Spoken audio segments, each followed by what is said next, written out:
Hello everyone, today I'm going to show you how to fix image description via perplexity. So just tap on my Google Chrome and officially logged in my perplexity.ai and how to fix image description via perplexity.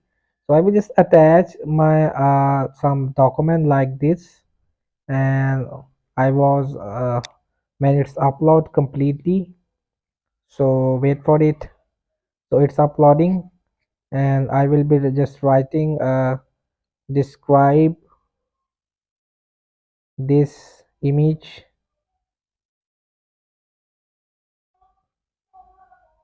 So I will just tap to this search icon and wait for it. So here you will see the answer is the image appears to be a document related to a driving license. So I just really upload my driving license photo, and issued in Punjab, Pakistan. It includes personal details of an individual named Shajil Imran with a date of birth of January 10, 1998.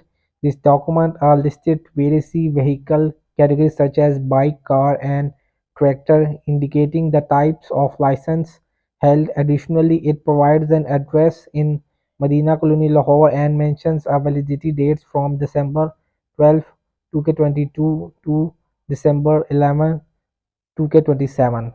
So it's very a genius app perplexity that I just put my image and it will be describe the whole image easily. You will see this is how you can fix image description via perplexity. Hope this video helped you. Please don't forget to like and subscribe and get notified for more videos.